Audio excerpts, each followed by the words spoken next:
Bahia e Fortaleza, um jogaço de extremos no Brasileirão que, olha, promete pegar fogo. De um lado, a gente tem o sonho da glória continental. Do outro, a luta desesperada pela sobrevivência. Se a ideia de mergulhar nessa rivalidade te agrada, já sabe, né? Deixa aquele like, se inscreve no canal e compartilha. Bora lá, vamos entender isso aqui porque não é só mais um jogo, viu? É uma história de duas jornadas completamente opostas que se encontram num ponto de colisão. Um time que joga em casa com a chance de coroar uma temporada que pode ser histórica e o outro que viaja com o desespero de quem simplesmente não pode mais errar. O que será que acontece quando o sonho de um pode significar o pesadelo do outro, hein? E esse slide aqui resume o drama perfeitamente. O Bahia, com uma chance altíssima, quase garantida de ir para a Libertadores, joga em casa com toda a pressão de confirmar esse favoritismo. Do outro lado, o Fortaleza, a 5 pontos de sair da zona de rebaixamento. Cada jogo para eles é uma final de Copa do Mundo. São dois mundos, duas realidades se chocando em 90 minutos. Mas o que realmente coloca a lenha na fogueira dessa rivalidade? Não são só os objetivos na tabela, não. Para entender a tensão, a eletricidade que está no ar para esse jogo, a gente precisa voltar um pouquinho no tempo, para uma memória bem recente. Uma ferida que, para um dos lados, ainda está bem aberta. Pois é, estamos falando dos fantasmas de 2021. No futebol, a memória não se apaga, né? E a desse confronto específico carrega o peso de um rebaixamento muito doloroso, que mudou o destino de um clube e criou uma rivalidade que vai muito, mas muito, além das 4 linhas.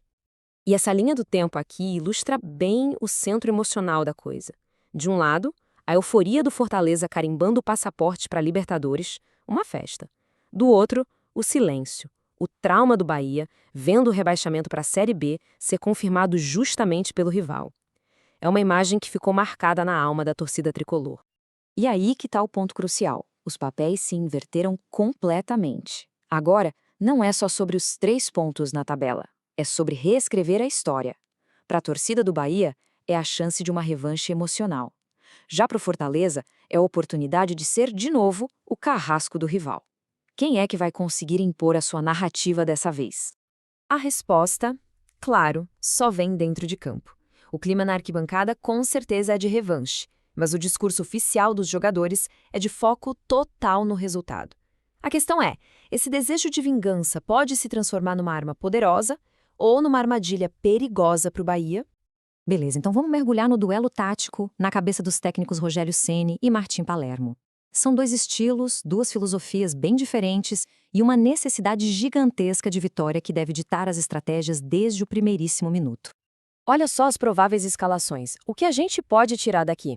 O Rogério Ceni, no Bahia, deve apostar num trio de ataque bem veloz, com Ademir e Pulga nas pontas para servir o William José lá no meio. Já o Martim Palermo, no Fortaleza, parece que vai buscar um meio-campo com mais pegada, com Pierre e Pochettino para tentar controlar o ritmo do jogo fora de casa. Mas quem são os caras que podem realmente decidir essa partida? Pelo lado do Bahia, o nome para ficar de olho é o William José. Pensa só, ele participou diretamente de 15 gols nesta temporada. Foram 10 gols e 5 assistências. Ele é o batedor de pênaltis, a referência lá na frente. A capacidade dele de finalizar vai ser a grande esperança para furar a defesa do Fortaleza. Enquanto isso, o Fortaleza, apesar de estar lá embaixo na tabela, chega com um momento positivo. A equipe não perde há 5 rodadas e tem mostrado uma capacidade impressionante de sempre encontrar o gol. Essa resiliência é a principal arma do Leão do PC para tentar aprontar lá na Arena Fonte Nova. Mas não é só de jogadores que vive o jogo, né? Vamos dar uma olhada nos números, porque eles definem a pressão por trás dessa partida. E aqui que as estatísticas revelam as fraquezas e as tendências de cada lado, o que pode dar umas pistas do que a gente pode esperar. E aqui a gente vê que as duas equipes têm mostrado fragilidade lá atrás. O Bahia sofreu 40 gols, uma média de mais de 1 por jogo, o que é bastante alto para um time do G5. E o Fortaleza? 51 gols sofridos, uma das defesas mais vazadas do campeonato. O que isso nos diz? Exatamente isso. Com defesas que dão espaço e ataques que precisam desesperadamente do resultado, a tendência é de um jogo aberto, franco. Esperar que os 2 times balancem as redes não é só uma aposta provável. É quase uma consequência natural da pressão que envolve essa partida.